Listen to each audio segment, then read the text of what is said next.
Vamos esta mañana a continuar, es la segunda enseñanza del tema que hemos titulado Hombres y Mujeres de la Biblia. Hace 8 días comenzamos con una introducción y comenzamos a ver algo de la vida de Ruth, que es tan rica en enseñanza que nos va a llevar todavía un domingo más. Yo invito a quien no escuchó la anterior, sí es importante que, acuérdense, como esto es una serie, si no escuchaste la anterior, luego vienen el domingo y pastor, a ver, aquí como que no le entendí, y muy probablemente eso lo explicamos en la enseñanza anterior.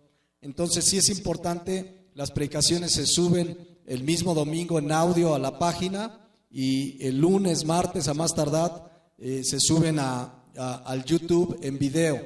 Entonces tienen ahí los recursos para poder, quien por alguna circunstancia eventualmente no pudo venir, pues escucharla y ponerse al día para que cuando vengan pues les quede clara la enseñanza y dónde es que nos quedamos.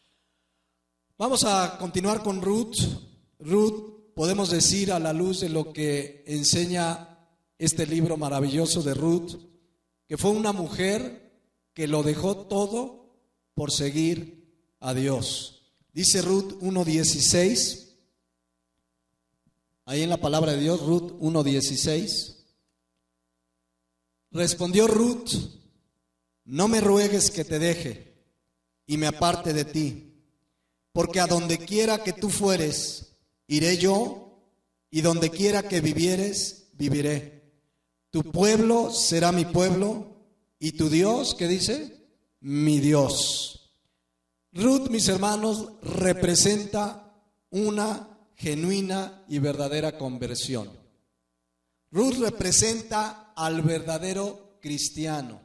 Fue una mujer que lo dejó todo por seguir a Dios. Y ya vimos que era moabita, que era de un pueblo pagano, de un pueblo enemigo de Dios. Y vemos a la luz de la Biblia que no importa quién eres, de dónde vienes, tu raza, tu condición de pecado, si vienes arrepentida delante o arrepentido delante de Dios y crees en Jesucristo, Él no rechaza a nadie que viene a Él arrepentido. Cristo dijo en Juan 6:37, todo lo que el Padre me da vendrá a mí, y al que a mí viene, ¿qué dice la palabra? No le echo fuera. Quien viene delante de Dios arrepentido y cree en Él, como esta mujer que dejó todo por seguirlo, Dios no le echa fuera a nadie, no importa de dónde vengas. Ruth, veíamos hace 8 días pues que venía de un pueblo pagano, idólatra, pecador, etcétera, etcétera, pero entendemos que no conocía de Dios, pero lo dejó todo por seguir a Dios. Ruth era una mujer que, igual que nosotros, antes de conocer a Cristo, ¿cómo estábamos? Alejados, perdidos. Dice la palabra de Dios en Efesios 2:12. Lo siguiente dice: en aquel tiempo, Efesios 2:12, en aquel tiempo estabais sin Cristo, alejados de la ciudadanía de Israel y ajenos a los pactos de la promesa, sin esperanza, ¿y qué dice? Y sin Dios en el mundo. Así estábamos. Estábamos ajenos de las promesas de la palabra de Dios, de los pactos de la ciudadanía de Israel. Estábamos sin esperanza y estábamos sin Dios en este mundo. Es más, dice Romanos 5:10, que éramos enemigos de Dios. Antes de venir a Cristo, una persona es enemiga de Dios, aunque diga yo estoy cerca y yo tengo mis ritos y yo tengo mi religión. La palabra de Dios dice que sin Cristo éramos ¿qué? Enemigos, pero fuimos reconciliados, dice la palabra de Dios, mediante la muerte de su Hijo y de su resurrección. Entonces así estaba Ruth, sin esperanza, sin Cristo, sin Dios, igual que ella estábamos así, éramos enemigos de Dios, pero Ruth tomó la decisión más importante de toda su vida, que fue seguir al Dios verdadero, al Dios de su suegra. Esa fue la decisión más importante de toda su vida. La pregunta es, ¿cuántos esta mañana han tomado esa decisión? ¿Cuántos honestamente dicen, yo ya tomé esa decisión que es la más importante de toda mi vida. He dejado todo por seguir a Dios, porque eso sucede en una verdadera conversión. Eso sucede cuando alguien genuinamente se convierte, mis hermanos, deja todo por seguir a Dios. Dejas todo por seguir a Cristo. Ella lo dejó todo lo que representaba su pueblo, su pecado, el paganismo, la idolatría, todo lo dejó porque quería seguir a Dios. El verdadero cristiano, el que realmente viene a Dios arrepentido, lo deja todo. Él con su gracia nos fortalece y nos ayuda cada día más y más a apartarnos, pero el verdadero cristiano, cuando viene a Jesucristo, o la persona que realmente cree en Jesucristo, en el momento que se convierte, dice 2 Corintios 5:17, que se convierte en una nueva ¿qué? Criatura. Dice, de modo que si alguno está en Cristo, nueva criatura es. Las cosas viejas pasaron, he aquí todas son hechas nuevas. A Jesucristo lo seguían muchos, y luego cuando hacían milagros y cuando convertía los panes y los peces, pues las multitudes ahí estaban detrás de él. Pero Jesucristo dijo en Mateo 16:24, entonces Jesús dijo a sus discípulos, si alguno quiere venir en pos de mí, ¿qué dice? Niéguese a sí mismo y tome su cruz y sígame. El llamado pues para seguir a Dios, quien realmente responde de una manera genuina, lo deja todo por seguir. Podemos de repente fallar, caer, pero tu corazón y tu espíritu ahora quieren seguir solamente a Dios. Dejas todo por seguirlo a Él. Eso es lo que sucede en una genuina conversión. Cuando tú te convertiste, si realmente te convertiste, alguien te habló, sabes que estás en pecado. Necesitas arrepentirte, dejar tu pecado y creer en Jesucristo. Y en ese momento naces de nuevo y tienes una nueva vida.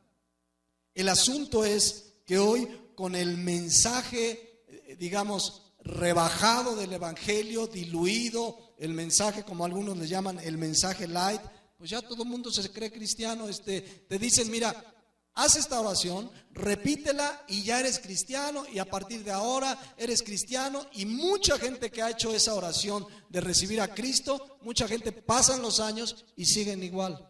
¿Por qué? Porque no se arrepintieron, porque no fueron confrontados con el mensaje del evangelio. Cristo, su primer mensaje cuando comenzó el ministerio de sus 3 años, dice Marcos 1:15, fíjense lo que él enseñaba. Marcos 1:15, diciendo, es Jesucristo hablando, el tiempo se ha cumplido y el reino de Dios se ha acercado. Y luego, ¿qué dice inmediatamente? Arrepentíos y creed en el evangelio. Hay 2 sucesos indispensables que deben suceder cuando recibimos la gracia de la salvación: arrepentimiento y fe. Si falta alguna de esas 2, esa persona no nace de nuevo. Aunque haya repetido una oración, aunque haya llorado, aunque se haya puesto de pie y le dijeron, hoy eres salvo, si no hubo arrepentimiento y fe, no nace de nuevo.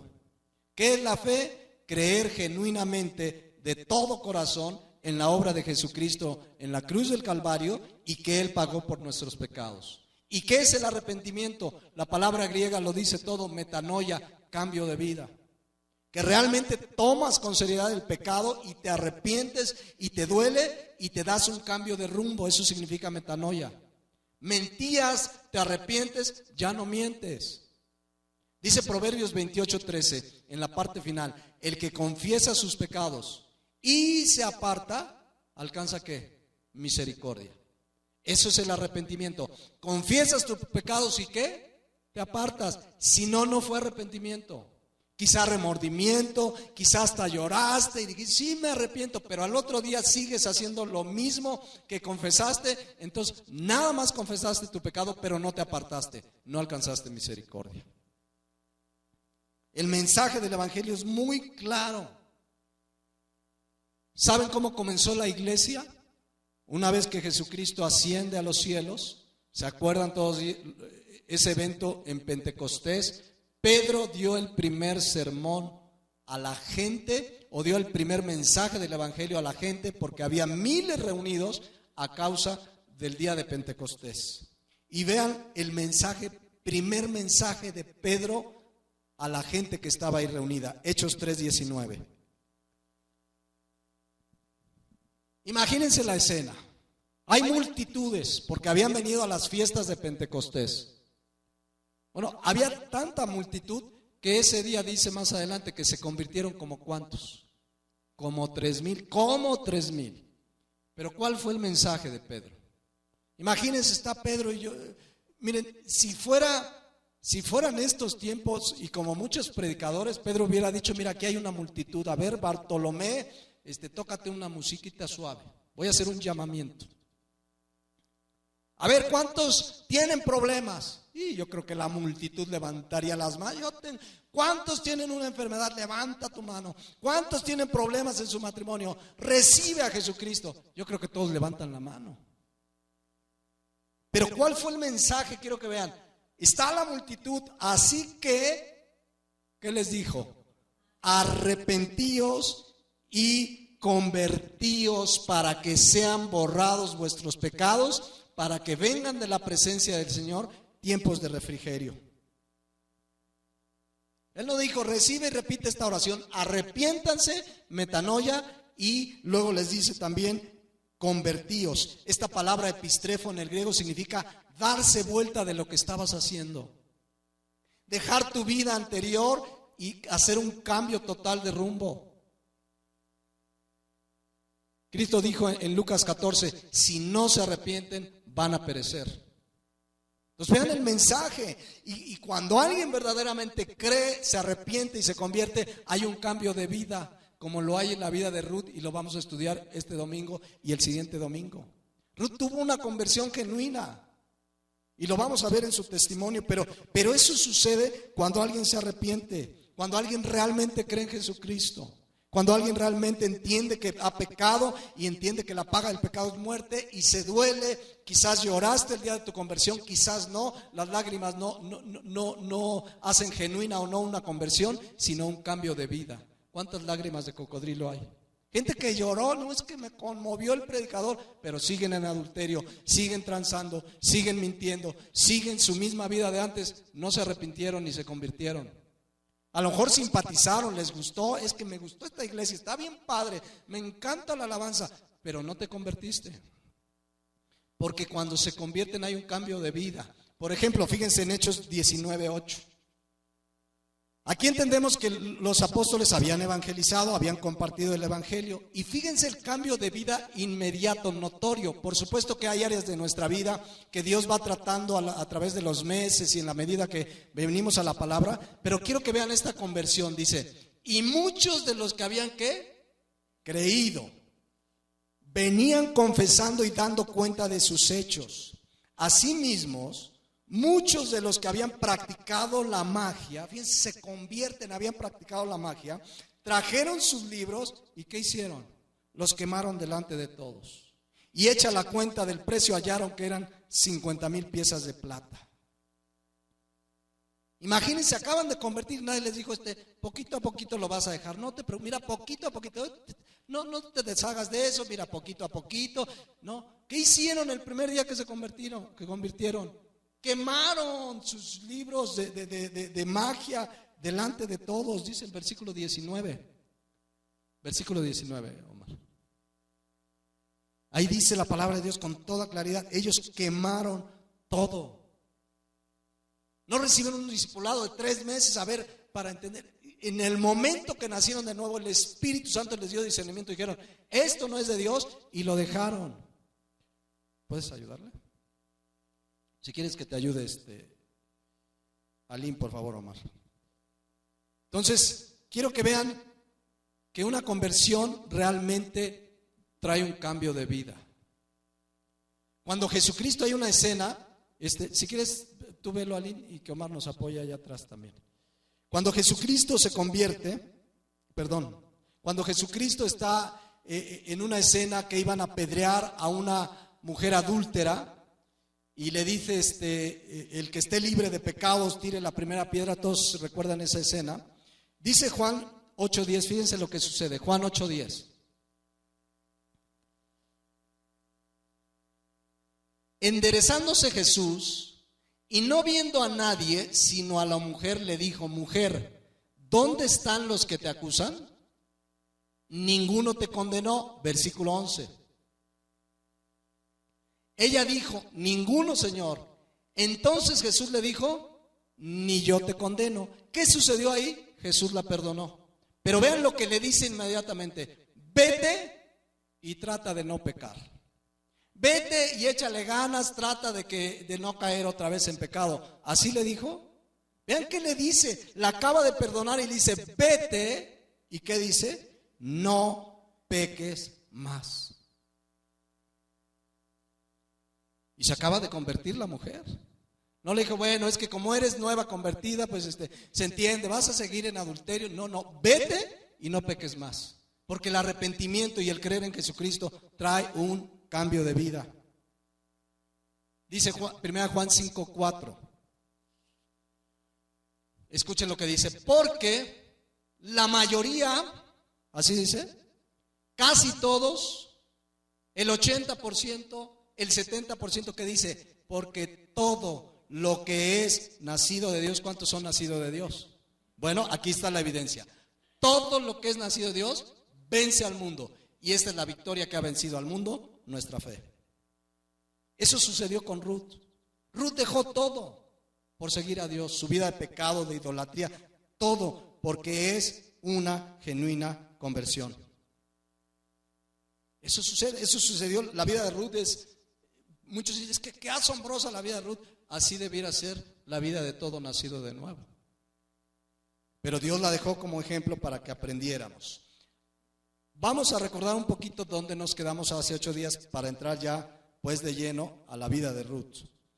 Hace 8 días vimos que había un hombre llamado Elimelec de Belén que pues tomó una decisión equivocada. Había hambre en Belén y ¿qué hizo Elimelec? Se salió, dijo: pues a ver dónde hay. ¿Y a dónde se fue? A Moab, tierra de pecado, de idolatría, de paganismo. Y con él arrastró ¿a quién? A toda su familia. Y se fueron ahí a Moab y pues sucedieron muchas cosas. Malón y Kelión, sus hijos, se casaron con moabitas. Una versión dice, les comentaba hace 8 días, decía, quebrantaron el decreto de Dios. Quebrantaron la ley de Dios. No tenían por qué casarse con mujeres del mundo, pero se casaron. Murió Elimelec, fíjense todas las consecuencias. Murió Elimelec, luego murió Malón y luego Kelión, y quedaron viudas. Noemí, la esposa de Elimelec, Orfa, que significa terca, y tercamente se regresó al mundo, y Ruth. Y sabemos que cuando esto sucede, Noemí, yo me imagino la escena como que se da cuenta: ¿qué hacemos en Moab? Se entera que nuevamente hay pan en Belén y decide regresarse y les dice a sus nueras: pues yo ya me regreso. Y las nueras: pues vamos contigo. Y les dice: no vengan conmigo, ustedes regrésense con su familia. Y ya Noemí dijo: está bien, Orfa dijo: está bien, y se regresó, dice la Biblia, a su pueblo y a sus dioses. Pero ¿qué hizo Ruth? Ahí nos quedamos, Ruth 1:16. Respondió Ruth, esta es una genuina conversión, dice: no me ruegues que te deje y me aparte de ti, porque donde quiera que tú fueres, iré yo, y donde quiera que vivieres, viviré. Tu pueblo será mi pueblo y tu Dios, mi Dios. En primer lugar, ya lo vimos, tuvo una genuina conversión. Pero en segundo lugar, esta expresión, mis hermanos, es una muestra de un profundo amor y respeto por su suegra. Ella no dijo: suegra, pues ahí te ves. Miren, acuérdense que la suegra, ¿cómo estaba? Vieja, dice el versículo 12, que ya estaba vieja. Y ella sintió una responsabilidad: yo me voy con usted, suegra. No tenía esa responsabilidad ya legalmente, pero tenía el amor de Dios. Porque se necesita amor de Dios para amar a la gente, ¿sí o no? Y se necesita amor de Dios para amar a la suegra. También, pues sí, eso es por supuesto muy claro, ¿no? Entonces, Ruth le dice, donde fueras, ahí voy a ir yo, y donde tú vivieres, yo voy a vivir. Quería estar con su suegra. ¿Cuántas nueras dicen lo contrario? No, entre más lejos de la suegra, mejor. Hasta hay un dicho, como los parientes y el sol, entre más lejos, mejor. Y las mujeres, en general, digo, aquí está hablando de las suegras, no de los yernos ni del suegro, pero hay mujeres que dicen, mira, esposo, entre más lejos de tu mamá, mejor, yo no la quiero ver aquí ni en pintura. Y esta mujer, ¿qué le dice? Vean el versículo 17, todavía le dice más. Versículo 17, donde tú murieres, moriré yo. Qué amor, qué respeto, qué testimonio también veíamos hace 8 días, le ha de haber dado Noemí, que ella quiso seguirla. Y allí seré sepultada, así me haga Jehová, y aún me añada que solo la muerte hará separación entre nosotras dos. Qué amor de Ruth por esta mujer. ¿Por qué podía Ruth amar a su suegra? Porque había decidido seguir a Dios. Y dice 1 Juan 4:8 que el que no ama no ha conocido a Dios, porque Dios es amor. ¿El que no ama incluirá a la suegra? Pues sí, ¿no? Entonces Ruth amaba a su suegra, y su suegra pues ya no pudo decir nada más. Dice el versículo 18 de Ruth 1:18, dice, y viendo Noemí que estaba tan resuelta a ir con ella, pues ya no dijo más. Finalmente empieza una historia maravillosa, porque no solo Ruth toma la decisión más importante de su vida, sino que Noemí decide regresar a donde nunca debió de salir. Versículo 19.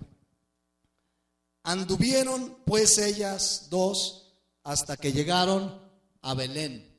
Esa palabra anduvieron, muy probablemente por el hebreo, significa caminaron. Y la distancia entre Moab y Belén, poniendo un promedio en lo que varios estudiosos analizan, 120 kilómetros a pie. Entonces imagínense, pero ella dijo, tenemos que regresar. Dice, y aconteció que habiendo entrado en Belén, toda la ciudad se conmovió por causa de ellas y decían, ¿no es esta Noemí? ¿Cómo la verían? Aparte de que seguramente venían sacando la lengua de cansadas, pues la vieron totalmente diferente. La tristeza, el luto, perdió al esposo, a los hijos. Pero aquí vemos varias cosas interesantes en este versículo. ¿A dónde llegaron otra vez? A Belén. ¿Qué significa Belén? ¿Todos saben qué significa Belén? Casa de pan. Elimelec y su familia nunca debieron salir de la casa de pan. Y esto tiene una enseñanza espiritual muy importante. ¿Qué tipifica el pan en la Biblia? Juan 6:35. Jesucristo dijo, yo soy el ¿qué? El pan de vida. El que a mí viene nunca tendrá hambre, y el que en mí cree no tendrá sed jamás. ¿Qué enseñanza nos da esto? Ellos se salen de casa de pan arrastrados por el varón que dijo, pues hay que comer y pues no importa, nos vamos a Moab, y ya vimos todas las consecuencias. Pero ¿saben qué sucedió espiritualmente? En el momento que se alejaron del pan espiritual que es Jesucristo y es su palabra, todo se vino abajo. Mientras tú y yo permanezcamos en la casa del pan, en el alimento espiritual, en Jesucristo, no tendremos hambre ni sed espiritual. Porque Jesucristo, la palabra nos enseña que hay un hambre y una sed en el ser humano que nadie puede saciar. No lo sacia ni el dinero, ni el placer, ni los viajes, ni el alcohol, ni el entretenimiento. Hay un hambre y una sed en el ser humano que solamente Jesucristo puede saciar. Ni una religión. Entonces, si cuando como cristianos nos alejamos de la casa de pan, nos va a pasar lo que a Elimelec y a su familia. Cuando dejas de leer la palabra, cuando dejas tu comunión con Dios, cuando comienzas a dejar de congregarte, te vas a enfriar y te vas a ir a Moab y vas a terminar en el mundo y el mundo te va a jalar. Por eso Jesucristo dijo en Mateo 4:4, escrito está, no solo de pan vivirá el hombre, no solo de alimento físico, sino de toda palabra que sale de la boca de Dios. Cuando falta el pan en tu vida, el alimento espiritual, te vas a ir apartando cada vez más de Dios. Al rato vas a estar en el mundo, al rato tus hijos se van a casar con moabitas, es decir, con inconversos, o tus hijos con inconversas, y comienzas a perder la brújula y el camino porque te saliste de la casa del pan. Todo esto pasó porque un varón se salió de casa del pan. Cuando el varón es el primer responsable de decir, hey familia, hay que congregarnos. Familia, vamos a leer la palabra. Familia, no hay que dejarnos de congregar. Pero ¿saben qué? Que a veces es el varón el primero que dice, ay, esposa, hoy no vamos, ¿no? Está la copa de oro. ¿O cómo se llama? La copa oro. Hoy domingo mejor vámonos de viaje. ¿Para qué vamos a la iglesia hoy? Y empieza cuando el varón debería ser el primero que le diga a la familia, vamos a la casa de pan. Y si tu esposa ves que el varón anda flojeando, tú le dices, hey, mi amor, hay que ir a la iglesia. No, pero vamos a la iglesia. Y con amor lo exhortas y le dices, vámonos, porque si no vamos a terminar en Moab. La realidad común en las iglesias, y que es contrario al plan de Dios, es que son las mujeres las que más están en la iglesia, las que jalan al varón cuando debería ser al revés. Yo no sé aquí los varones si veniste más porque te acordó la esposa o tú fuiste el primero, que tempranito, mi amor, vámonos, es el día del Señor, vámonos a alimentar. Entonces vean todas las consecuencias pues de haber apartado Elimelec a su familia de la casa de pan. En el momento que dejas de orar la palabra, de congregarte, que dejas el pan, que dejas de permanecer pegado a Jesucristo, porque la palabra de Dios dice que el que en Él permanece da mucho fruto, en el momento que comienzas a apartarte, te vas a enfriar. Por eso Hebreos 10:25 hace una exhortación, y más aún para estos tiempos. ¿Qué dice? Algunos dicen, pastor, ese ya nos los ha repetido muchas veces. Pues es que sigue ahí en la Biblia, no ha desaparecido. Ahí está, miren. No dejando de ¿qué? De congregarnos, como algunos tienen, ¿por qué? Costumbre. Hay gente de la iglesia que tiene la costumbre de no congregarse. Lo común es que no se congrega. Lo poco común, cuando uno los ve, hermano, qué milagro, qué bien. No, yo de aquí soy. Pues sí, pero tiene la costumbre de no congregarse. Y vean la exhortación cuando debe ser más fuerte. Dice, sino exhortándonos y tanto más cuando veis que aquel día se acerca. ¿Cuál día? El que esperamos. El Señor viene por su iglesia, ya lo hemos visto, ya hemos compartido. No te dejes de congregar. Exhortémonos, porque te enfrías, porque te falta el pan, el alimento espiritual, y comienzas a perder la brújula, y al rato terminamos como Isaías 5:20. ¿Qué dice Isaías 5:20? Ay de los que a lo bueno dicen malo y a lo malo dicen bueno. ¿Por qué? Hay cristianos que de repente ya no distinguen. Ay, esto no está tan mal. Ay, pues qué hay de malo que ande con una inconversa. No pasa nada. Seguramente así le pasó a los hijos de Elimelec. Pues agarremos unas moabitas, pues es lo que hay. Si aquí nos trajeron y es lo que hay, pues agarremos moabitas. Pero se pierde el discernimiento cuando te alejas de la casa del pan. Entonces, así hay muchos cristianos pues que dejan de congregarse. Te enfrías, mi hermano. O sea, no es invento del pastor, que el pastor los quiera aquí a la fuerza. No, la bendición es para ti, el alimento es para ti, el que va a crecer espiritualmente eres tú, al que va a bendecir Dios es a ti. El pastor pues se alegra, pero no es que el pastor los quiera forzosamente aquí, es que la palabra de Dios lo enseña.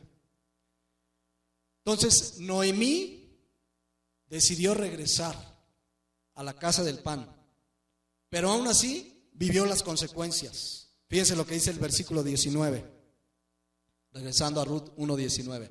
Anduvieron pues ellas dos hasta que llegaron a la casa del pan, a Belén, y aconteció que habiendo entrado en Belén, toda la ciudad. Qué interesante que dice ahí toda la ciudad. ¿Quién se había ido de la ciudad? Elimelec y su familia. La ciudad siguió ahí. Los únicos que se fueron ellos. Y ahí la ciudad seguía. Toda la ciudad se conmovió por causa de ellas y decían, ¿no es esta Noemí?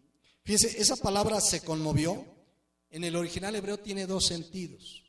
Uno vamos a llamarle positivo y otro negativo. O sea, hay gente que genuinamente las vio y dijeron, pues pobrecitas, hay que ayudarlas, quién sabe qué pasó, pero pues hay que ayudarlas. Pero también esa palabra conmovió significa alborotarse, murmurar. También hay gente que las vio, yo creo que dijeron, mira, ahí está Noemí, por necia, a ver para qué se fue. Ándele, y ahora es más, no le hablen a Noemí, ¿no? Pero está regresando Noemí.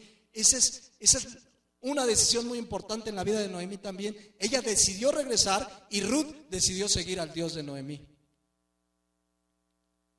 Claro que hubo consecuencias, dice el versículo 20.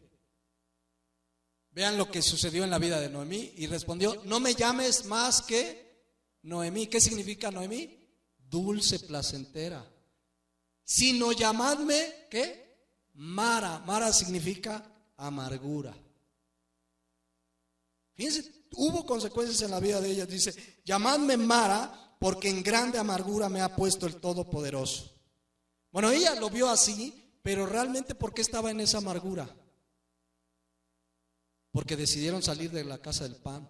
No sabemos, no dice la Biblia si salió Elimelec y a lo mejor Noemí le dijo, no hay que irnos a Moab. No sabemos, o a lo mejor Noemí dijo, pues vámonos a Moab. No sabemos si apoyó o no la decisión de su esposo. Pero las consecuencias las vivió. Amargura en su vida. Aunque Dios ya tenía un propósito para ella y para Ruth. Porque Noemí no se quedó en Moab. Pero esa amargura pues la tuvo temporalmente, aunque después Dios las redimió y las bendijo. Pero esta amargura no es propiamente un enojo contra Dios. Es una tristeza profunda en la vida de Noemí de decir todo lo que pasó por habernos alejado de la casa del pan. Y esa era su amargura, esa era su tristeza. Y incluso dice el versículo 21. Yo me fui llena, pero Jehová me ha vuelto con las manos vacías. Ella reconoce, esto es consecuencia de lo que hice y Dios tuvo que hacer algo ahí para que entendiera. Y dice, ¿por qué me llamaréis Noemí? Ya que Jehová ha dado testimonio contra mí y el Todopoderoso me ha ¿qué? Afligido.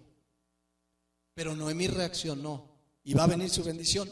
No la vamos a alcanzar a ver hoy. Pero Noemí reaccionó, volvió, dice el versículo 22. Así volvió Noemí, volvió de donde nunca había debido salir. Y Ruth la moabita, su nuera con ella, volvió a los campos de Moab y llegaron a Belén al comienzo de la siega de la cebada. A pesar de las consecuencias, Noemí regresó al camino de Dios. Noemí estaba viviendo las consecuencias de una prueba, en este caso de una aflicción, las consecuencias de una mala decisión, pero sabía, por eso regresó, sabía que Dios tenía un propósito. ¿Saben que las aflicciones en nuestra vida tienen un propósito? Dice Romanos 5:3. Vean lo que dice esto. Los psicólogos se vuelven locos cuando leen esto. Dice, y no solo esto, sino también nos gloriamos. Otras versiones dicen nos alegramos, dicen bien, nos alegramos en las tribulaciones. A ver, ¿qué significa tribulaciones? La palabra tribulación, dilipsis en griego, significa estrechez, puede ser económica, una presión familiar, significa también aflicción, angustia, persecución. ¿Qué está diciendo la Biblia? Alégrate cuando estés en estrechez económica, en aflicción, a lo mejor una enfermedad, una dificultad. ¿Qué dice la Biblia? Que nos alegremos. ¿Qué te diría un psicólogo? Tómate un diazepam 3 veces cada día. O no sé cuántas, pues, ¿no? Tómate un antidepresivo. Aquí Pablo dice, no te tomes un antidepresivo. Gózate en las tribulaciones. ¿Por qué? Ahí lo dice. Versículo 3 dice: sabiendo que la tribulación, las angustias, las aflicciones, los dolores, las dificultades, las tristezas de esta vida producen ¿qué? Paciencia. Los que vienen los martes se acordarán de esta palabra. Paciencia en el griego, hupomone, significa resistencia, aguante. Significa que al cristiano, al que realmente ha nacido de nuevo, las aflicciones te hacen más fuerte, te hacen más aguantador. Inclusive la palabra hupomone significa aguante alegre. O sea, te aguantas pero alegre. O sea, no es, ay, ¿por qué Dios? Pues está bien, me aguanto. No, te aguantas alegre porque Dios va a hacer de esto una bendición para tu vida. O sea, no te alegras de la tristeza en sí, del dolor. O sea, no se murió tu familiar y te alegras porque se murió en sí, sino porque sabes, como dice Romanos 8:28, que todas las cosas ayudan a bien a los que aman a Dios. Y cuando dice todas las cosas, buenas y malas entre comillas, porque aún las malas entre comillas son para nuestro bien. Entonces Noemí regresó amargada, pero van a ver que Dios ya había trazado un plan de bendición para ella y para Ruth. Esa aflicción tenía un propósito, sí se amargó un tiempo, pero después Dios la bendijo. Me encanta la Biblia porque tiene una unidad maravillosa. Otro autor, que no es Pablo, sino Santiago, dice exactamente lo mismo. Fíjense lo que dice. Santiago 1:2 dice: hermanos míos, tener por qué sumo gozo. La palabra sumo es una palabra griega con J, huper. De ahí conocemos en español la palabra, ¿cuál creen? Súper. O sea, no solo tengas gozo, ten un super gozo.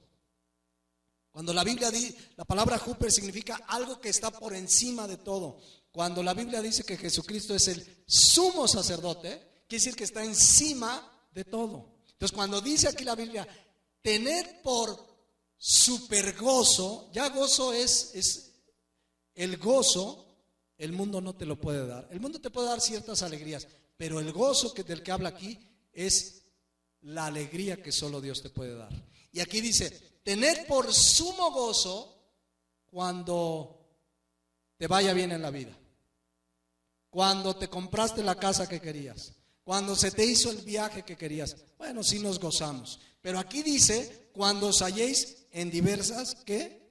Pruebas, dificultades, adversidades. Incluso esta palabra prueba significa disciplina.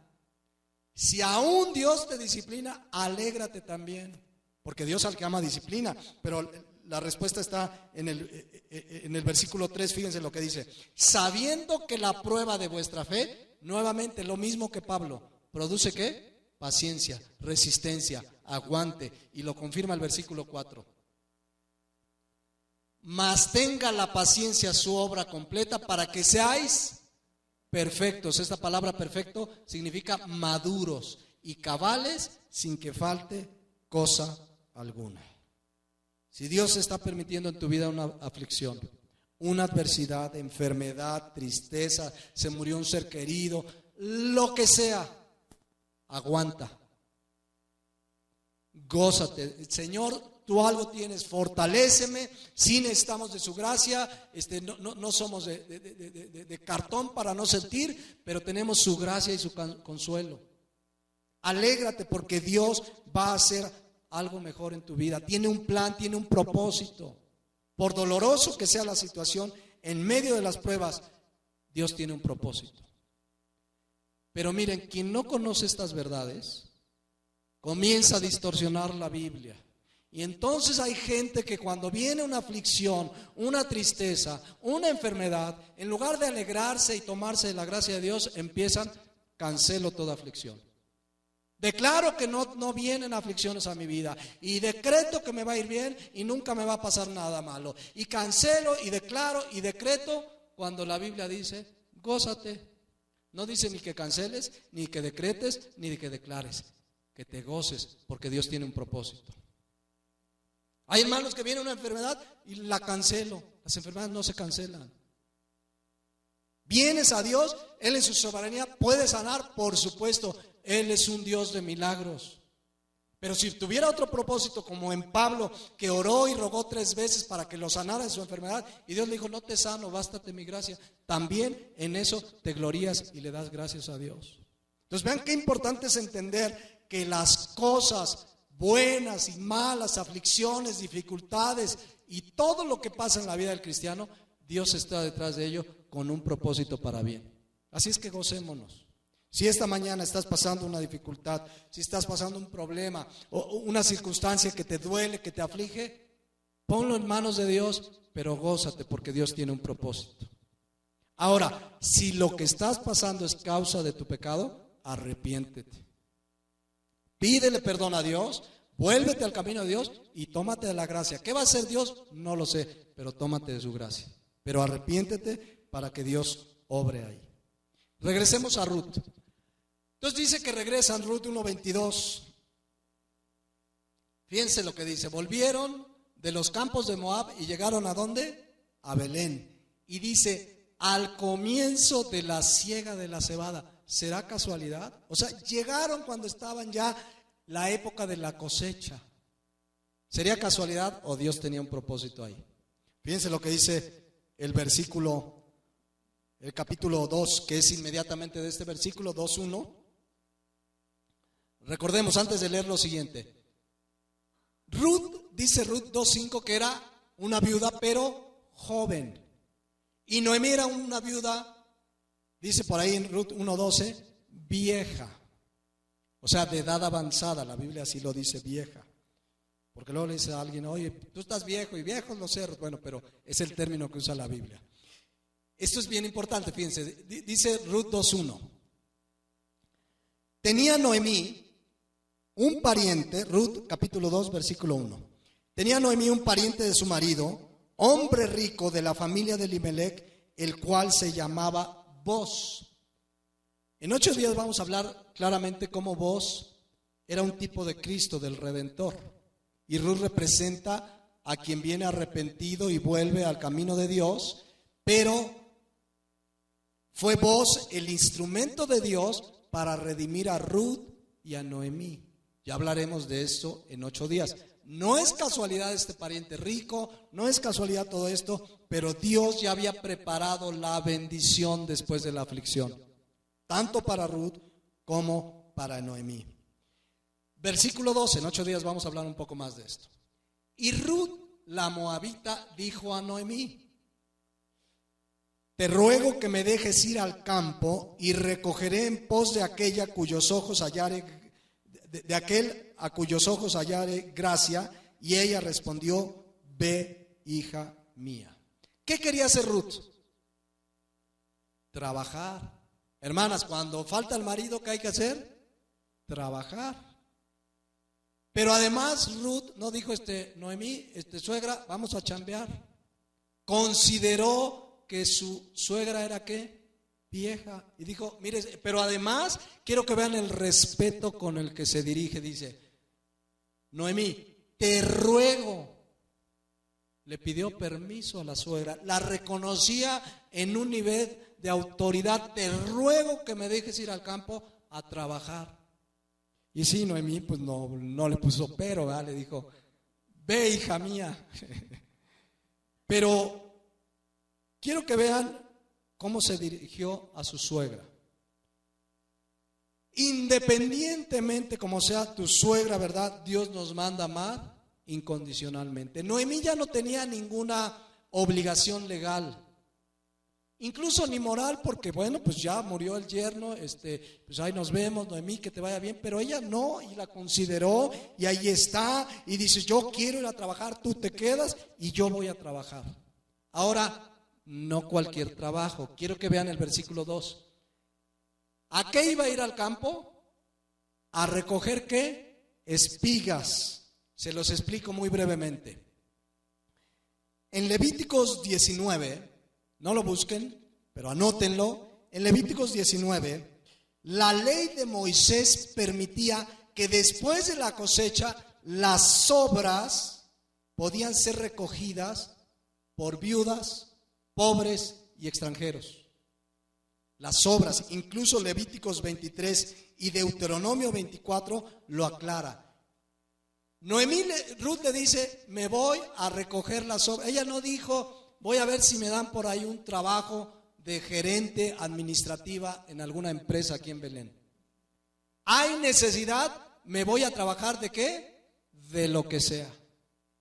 Mientras sea digno, y digno me refiero que no sea contrario a la palabra de Dios. Noemí dijo, si hay necesidad, hay que trabajarle ¿en qué? En lo que sea.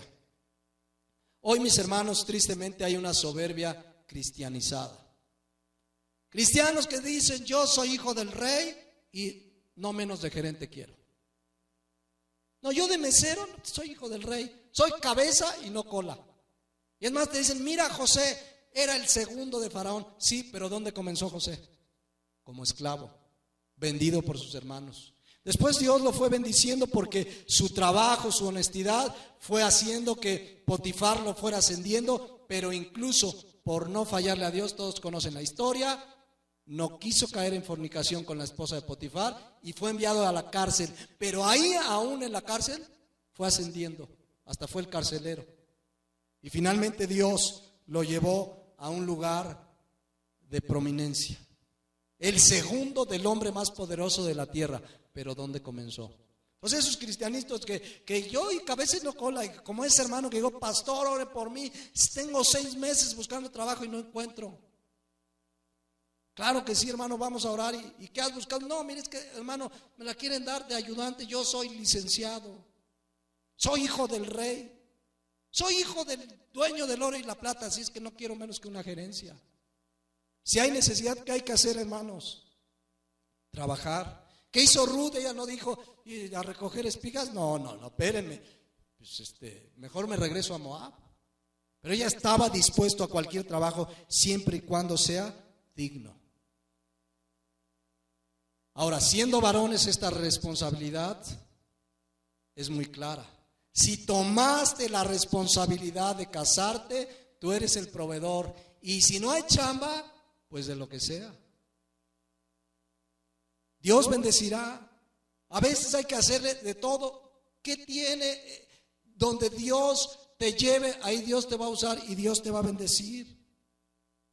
Porque si hay cristianos que dicen, no, pues hasta que yo no encuentre el puesto de acuerdo a mi carrera, no trabajo. Bueno, Dios te puede probar. En lo poco le eres fiel, en lo mucho te puede poner. Porque la palabra de Dios es clara, 2 Tesalonicenses 3:10. Pablo dice una circunstancia que vio ahí, dice, porque también cuando estábamos con vosotros les ordenamos esto, si alguno no quiere trabajar, ¿qué dice? Tampoco coma. Y si te toca proveer, vean lo que dice 1 Timoteo 5:8, porque si alguno no provee para los suyos y mayormente para los de su casa, ha negado la fe y es peor que un incrédulo. Entonces, si hay que trabajar, mis hermanos, de lo que sea, orando, Señor, yo quiero prosperar y yo quiero, pero si no hay, y sobre todo si eres el proveedor o hay necesidad, lo que hizo Ruth, se puso a recoger espigas. El trabajo más bajo que había en ese momento en la cosecha. Recoger espigas, recoger las obras. Y Dios, mis hermanos, la estaba preparando para bendecirla. Acuérdense lo que veíamos hace 8 días en 1 Samuel 2:30. Esa parte que dice, porque yo honraré a quienes, a los que me honran. Ahora viene el encuentro con vos. No vamos a comenzar hoy a hablar ya propiamente de esa historia de amor, pero aquí viene el flechazo.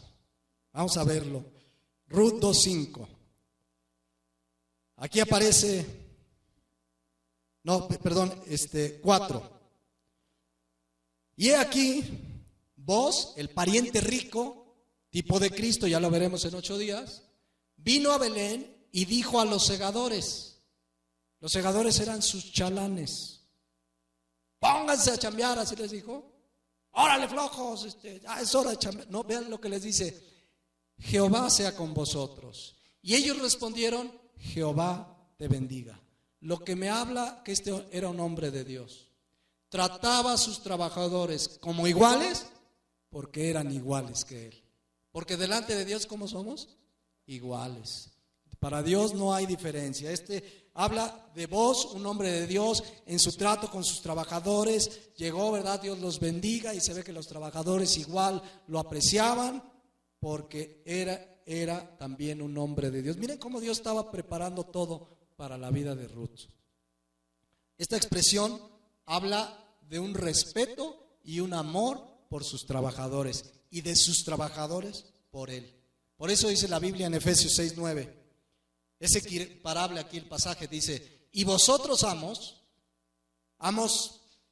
jefes, patrones, dueños de empresas, haced con ellos lo mismo, dejando las amenazas, sabiendo que el Señor de ellos y vuestro está en los cielos y que para Él no hay acepción de personas.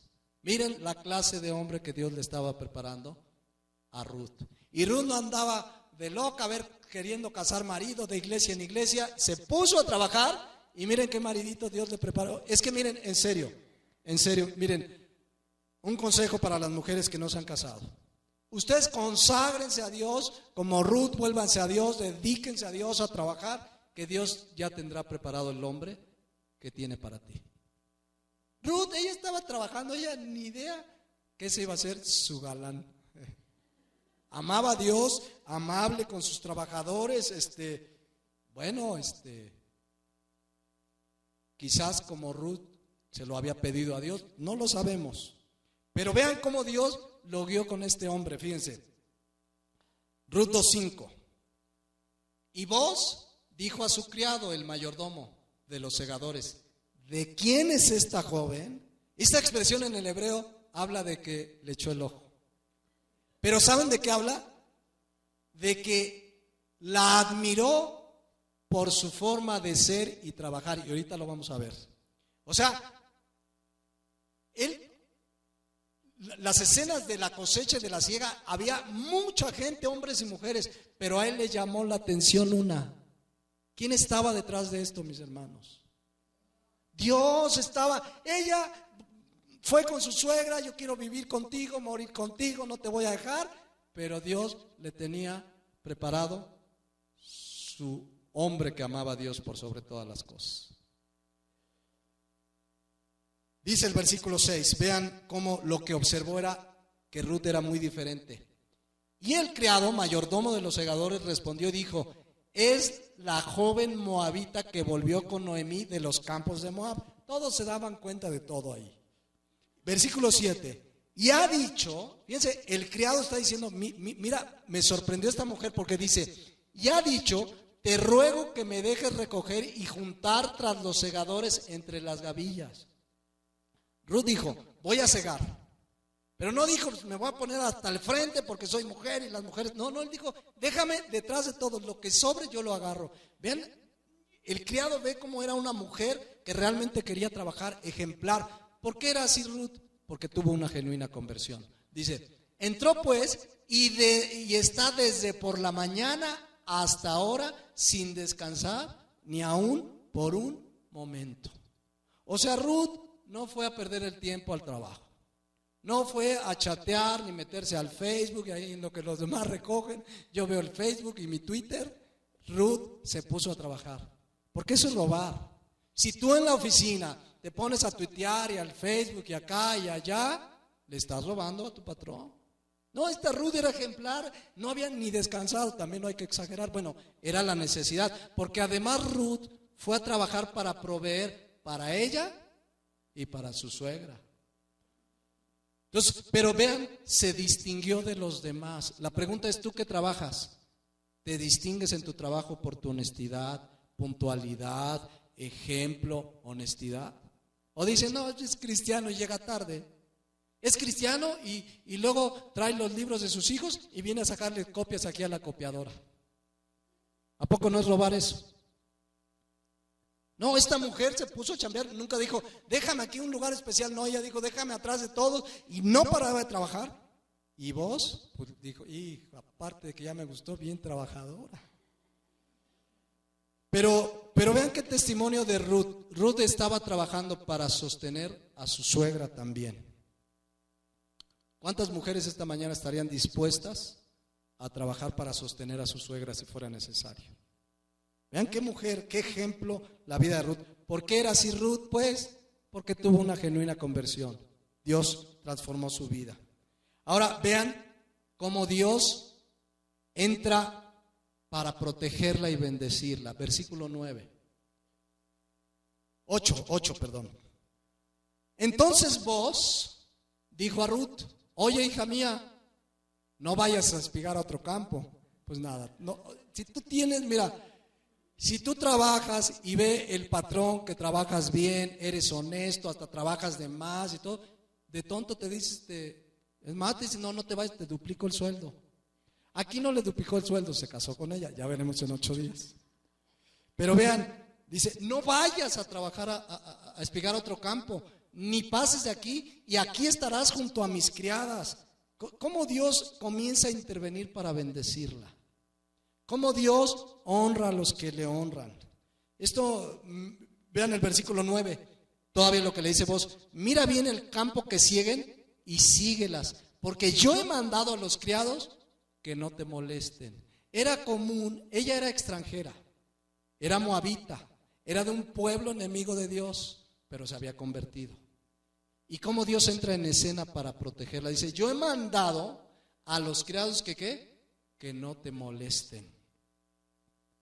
Me recuerda el Salmo 68:5, que dice que Dios es padre de huérfanos y defensor de viudas. Dice, regresando aquí al 9, yo he mandado que no te molesten, y cuando tengas sed, ve a las vasijas y bebe agua que sacan los criados. Vean qué consideración. ¿Quién estaba detrás de todo esto? Dios, que la estaba cuidando. Porque dice el Salmo 91:1, el que habita al abrigo del Altísimo morará bajo la sombra del Omnipotente. Porque dice 1 Pedro 5:7 que echemos toda nuestra ansiedad de Él, porque Él tiene ¿qué? Cuidado. Dios cuidándola. Ella no dijo, pues ahora soy hija de Dios y Dios me tiene que bendecir y soy hija del rey. Ella se puso a trabajar y Dios la bendijo. Ahora, Ruth supo que esto era pura gracia.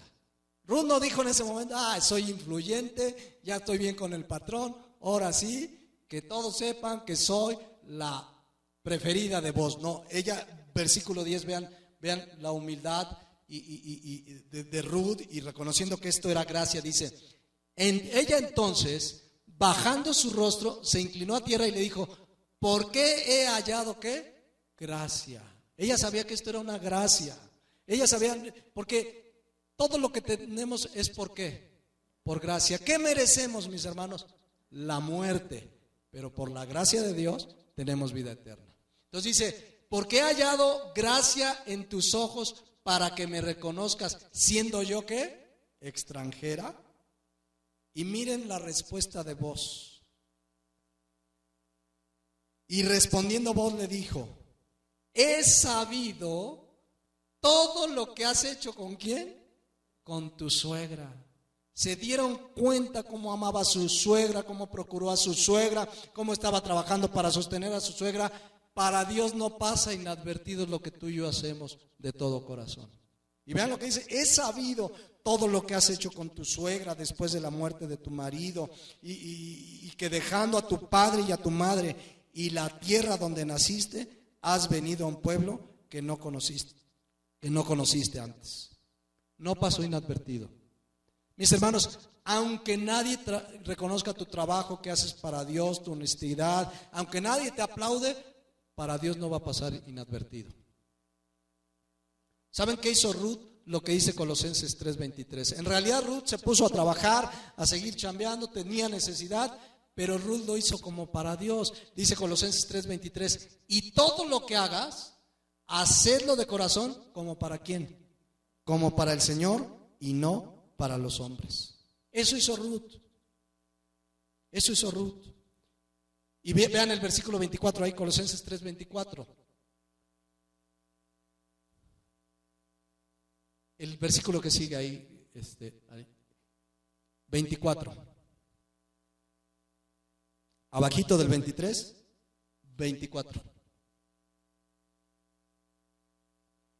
Vean, todo lo que hacéis, hacedlo como para el Señor, no para los hombres, dice el 24, sabiendo que del Señor, ¿qué? Recibiréis la recompensa de la herencia, porque a Cristo el Señor servís. ¿Quién la estaba recompensando, mis hermanos? Dios. En este caso usó a vos, pero Él es el que nos va a recompensar. Si aquí nadie te reconoce, nadie te aplaude, que no te preocupe. ¿Tú para quién sirves? La palabra servir, les explicaba yo el viernes a los servidores, viene la palabra diaconeo, que significa ser un sirviente. Pero también significa, ¿saben qué? Hacer los mandados. Cuando tú trabajas, cuando tú haces algo aquí en la iglesia, cuando tú haces algo, hazlo como para el Señor. Del Señor vas a recibir recompensa. Y recuerda, dice Proverbios 15:3, los ojos de Jehová están en todo lugar, mirando a los malos y a los buenos. Él todo lo ve. Él todo lo ve. ¿Se acuerdan Apocalipsis 2:19, donde comienza a hablarle a las iglesias y dice, yo conozco tus obras? Esa palabra conozco significa yo todo lo veo y todo lo sé. Y tarde o temprano, dice Apocalipsis 22:12, dice, he aquí yo vengo pronto y mi galardón conmigo para recompensar a cada uno según su obra. Entonces miren lo que hizo Ruth y lo que le dice vos, versículo 12, comparando de que el Señor es el que recompensa. Fíjense lo que le dice vos, Jehová recompense ¿qué? Tu obra. Este era un hombre de Dios. Y tu remuneración sea cumplida de parte de Jehová, Dios de Israel, bajo cuyas alas, ¿qué dice? Has venido a refugiarte. ¿Ya lo vieron? Ruth vino, volvió con todo su corazón a Dios, dejó todo a Dios, había que trabajar, trabajó, pero ella vino y se refugió bajo las alas de Dios. Esta es una figura metafórica del cuidado que Dios tiene con nosotros. Como dice el Salmo 18:2, Jehová, roca mía y castillo mío y mi libertador, Dios mío, fortaleza mía, en Él confiaré, mi escudo y la fuerza de mi salvación, mi alto ¿qué? Refugio. ¿En quién te refugias en medio de la angustia? Algunos viene una angustia, una estrechez y ya están pensando en el compadre. Algunos dirán, no, es que ahora que entre Cuauhtémoc Blanco de presidente, puros goles aquí. Pero refúgiate en el Señor. Refúgiate en el Señor. Confía en el Señor. Ven al Señor, dice el Salmo 34:15, los ojos de Jehová están sobre los justos y atentos sus oídos al clamor de ellos. Van a ver en 8 días cómo culmina esta historia de amor. Cómo Dios preparó algo maravilloso para ellos dos, porque ambos fueron bendecidos. Y en segundo momento, también Noemí fue bendecida por haber regresado a la casa del pan. ¿Qué hizo Ruth? Versículo 13, para terminar por hoy. Y ella dijo, Señor mío, halle yo gracia delante de tus ojos, porque me has consolado y porque has hablado al corazón de tu sierva, aunque no soy ni como una de tus criadas. Quiero que vean, el patrón, ¿verdad? La reconoce su trabajo y ella se mantuvo humilde. No soy ni como una de tus criadas. Ella no dijo, ya la hice, ya estoy con el patrón. E inmediatamente, ¿saben qué fue a hacer? Versículo 15, si quieres ponerme el 15. Luego se levantó y se fue a descansar porque dijo, pues ya estoy bien con el patrón. ¿Eso hizo? Se fue a espigar y vos mandó a sus criados diciendo que recoja también espigas entre las gavillas y no la avergoncéis. Versículo 16, y dejaréis caer para ella algo en los manojos. Hizo trampita vos para bendecirla, pero él era el dueño, así es que tenía toda la soberanía de hacerlo. Dice, para ella algo de los manojos, y lo dejaréis para que lo recoja y no la reprendas. Dios cuidando de Ruth en todo momento. Ese es el Dios al que servimos. Ella se humilló y, como dice Santiago 4:10, humillaos delante del Señor y Él os exaltará. Vamos a dejarle aquí esta mañana con esta historia de Ruth. Quiero que cierren sus ojos y meditemos en 4 cosas importantes que vimos hoy. La primera cosa importante que vimos esta mañana es lo que es una genuina conversión. Esta mañana yo sé que el Espíritu Santo nos habla, nos redarguye, nos convence de pecado. Y yo creo que es un buen momento a ti que estás aquí esta mañana o que estás escuchando por el internet. ¿Has tenido una genuina conversión? Alguien puede preguntarse, ¿cómo lo sé? Pues si tu vida ha cambiado realmente. Si realmente eres otro, una nueva criatura, que te arrepentiste, que dejaste tu vida de pecado. O a lo mejor esta mañana te has dado cuenta de que sigues igual, sigues en tu vida de pecado, sigues haciendo lo mismo. Hoy tienes la oportunidad de arrepentirte de tus pecados, de confesar tus pecados y apartarte de ellos, creer en Jesucristo y alcanzar la gracia de la vida eterna. Entonces ese es el primer llamado que yo sé que el Espíritu Santo te está hablando si ese es tu caso.